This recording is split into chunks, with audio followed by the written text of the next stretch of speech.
Pessoal, bom dia para quem me assiste ao longo do dia, boa noite para quem me assiste de noite, boa madrugada para quem me assiste e nos acompanha de madrugada e boa tarde para quem está nos assistindo à tarde.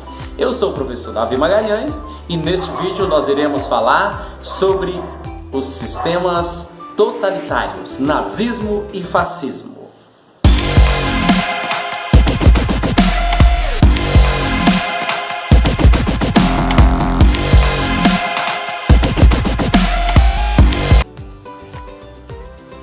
Para entendermos o nazismo e o fascismo, é importante a gente relembrarmos da Primeira Guerra Mundial. Se você ainda não assistiu o nosso videozinho, se você ainda não acompanhou, ainda não viu o nosso videozinho, já gravamos aqui, temos aqui no canal, vou deixar para vocês aqui e o link aqui na descrição, sobre a Primeira Guerra Mundial. Assiste lá, você vai gostar e vai te ajudar a entender melhor aqui os sistemas totalitários. Quando a gente fala sobre esses sistemas totalitários, é importante então a gente mencionar a Primeira Guerra Mundial, por diversos fatores. Veja bem, após a Primeira Guerra Mundial, nós não podemos esquecer de que os sistemas totalitários também pode ser conhecido e pode ser retratado como o entre-guerras. Professor Davi, mas por que o entre-guerras? Veja bem, é porque o nazifascismo eles ocorreram exatamente após a Primeira Guerra Mundial e antes da Segunda Guerra Mundial. É isso mesmo. Então, sendo assim, eles também ficaram conhecidos como período entre guerras. Muito bem, no período entre guerras, nós sabemos que tivemos a crise de 1929 e na crise de 1929 também temos o videozinho, tá aqui, o videozinho crise de 1929, link na descrição, se você não assistiu, assista, que vai te ajudar a entender melhor os sistemas totalitários. E se nós entendermos a crise de 29, nós vamos ver que a Europa ainda estava arrasada, o mundo ainda estava arrasado economicamente falando, haja visto que nós estamos vindo da Primeira Grande Guerra Mundial. E então vai surgir agora esse período que é dos regimes totalitários.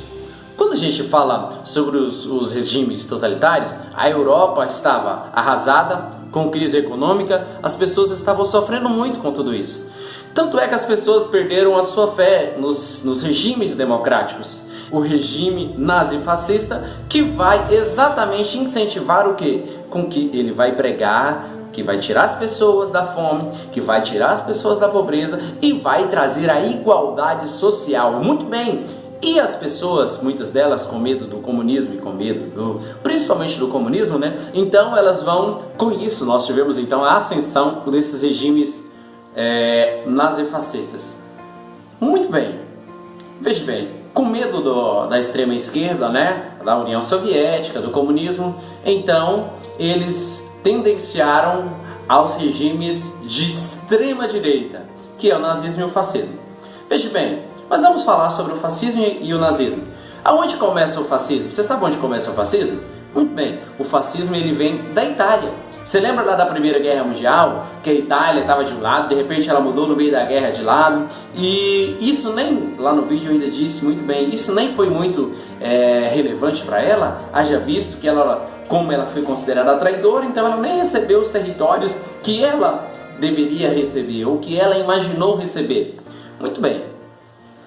Quando a gente fala dessa Itália, então, vai nascer o Partido Fascista, em 1921, e o nome desse cara é Mussolini. E esse cara, Mussolini, ele defendia, entre tantas coisas, o militarismo. E esse cara, Mussolini, ele então vai começar a castigar pessoas que têm ideias diferentes. De acordo com estudiosos como Paston, as ideias que os fascistas utilizaram para chegar ao poder foram as seguintes: abandono das soluções tradicionais para enfrentar uma crise, o indivíduo deve se subordinar ao grupo, comunidade nacional é vítima, o que justifica qualquer tipo de ação moral ou imoral, legal ou ilegal contra o adversário. Os membros da comunidade devem visar a integração, seja por meio do consenso ou exclusão violenta do outro, aversão à democracia, ao liberalismo e ao socialismo.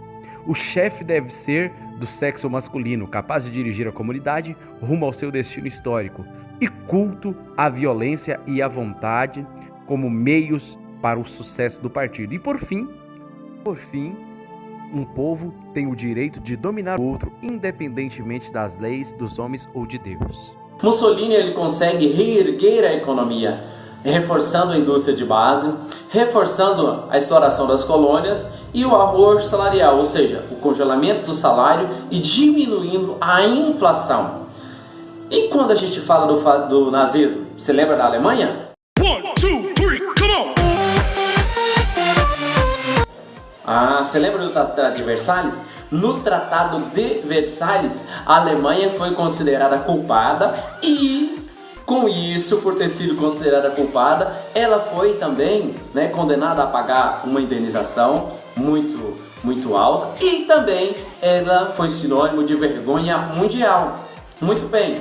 Com isso, a Alemanha estava enfraquecida, a Alemanha estava com alto desemprego, estava com alta inflação, assim como na Itália as pessoas estavam perdendo a fé na democracia. Com isso, quem vai ter força? O Partido Nazista.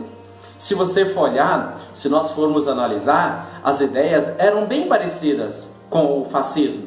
As ideias nós temos no nazismo a superioridade racial, que é algo que se diferencia, que eles diziam que a raça ariana ela era muito superior às outras raças. E com isso, nós temos também o ódio contra as minorias, como por exemplo contra homossexuais e também, é claro, contra, nós tínhamos a palavra correta, é o antissemitismo, que seria o ódio contra os judeus. E eles tiveram uma ideia baseada no espaço vital. Se nós olharmos esse espaço vital, nós podemos analisar o quê? Que de acordo com Hitler, ele vai dizer que o espaço ele é vital para a sobrevivência de um povo, para a sobrevivência de uma nação. Haja visto, se vocês pesquisarem, vocês vão ver, por exemplo, Vidal de la Blache, e ele vai escrever um livro e vai falar exatamente sobre esse espaço vital. E esse espaço ele é vital por quê? Porque é vital para a sobrevivência, para o desenvolvimento de um país, um desenvolvimento de um povo, desenvolvimento de uma nação. E com isso, Hitler, então, ele vai começar o quê? Com o expansionismo. Ele vai dizer que era necessário expandir, crescer. Se nós irmos para 1923, os nazistas tentaram dar um golpe de Estado, mas falharam. Hitler foi preso e lá na cadeia ele escreve um livro, Mein Kampf, ou seja, A Minha Luta. E quando ele dizia, nesse livro, ele dizia sobre os seus planos antissemitas, e ele dizia que naquele livro ele iria reerguer a nação. Ao sair da prisão, Hitler ganha força. Ao sair da prisão com a crise de 29, Hitler agora com suas ideias, ele vai estar em alta. E com isso, o partido nazista cada vez mais ele ganha mais apoiadores. Pessoas que acreditavam nele como o salvador da pátria. Então Hitler ficou tão popular que ele foi considerado chanceler da Alemanha. E com isso, ele instaura então a ditadura nazista. Você acha que acabou? Com certeza não. E houve um incêndio no parlamento alemão. Não se sabe ao certo, mas diz a história que provavelmente quem fez esse incêndio foram os próprios nazistas para condenar e culpar os comunistas do incêndio e instaurar a ditadura nazista. A partir dessa desculpa, eles dissolveram o sindicato de esquerda. E outra coisa, o nosso querido Adolf Hitler não para por aí. Quando o presidente da Alemanha faleceu, ele se aproveitou e então ele assume com o Terceiro Reich. E com isso, ele queimou os livros, que fosse uma ameaça às ideias dele, como livros de judeus, como livros de comunistas, ou até mesmo pensadores que eram contrários às ideias do nazismo. Se nós olharmos para o Adolf Hitler, ele também começa a proclamar a raça ariana. E ele vai investir pesado em propaganda para quê? Para demonstrar para os alemães que as pessoas, que ele era uma boa pessoa e poderia trazer de volta a alegria. Ele também programou uma Olimpíada, a Olimpíada de Berlim. Só que na Olimpíada de Berlim, um negro ganhou. E ele se recusou a apertar a mão do negro que ganhou a Olimpíada. Beleza? Mas se nós olharmos, ainda não acabou, ainda temos os judeus. Para os nazistas, os judeus eram considerados impuros. E então foi criada a Lei de Nuremberg. E na Lei de Nuremberg, todos os judeus eram obrigados a utilizar uma estrela de Davi no braço para serem diferenciados e não usar as mesmas estruturas dos arianos. Eles eram ridicularizados nos filmes, eram ridicularizados pelas ruas, eram colocados a trabalhos forçados. E se nós olharmos para Hitler, ele conseguiu de fato tirar a Alemanha do buraco econômico em que estava. Você lembra do Tratado de Versalhes?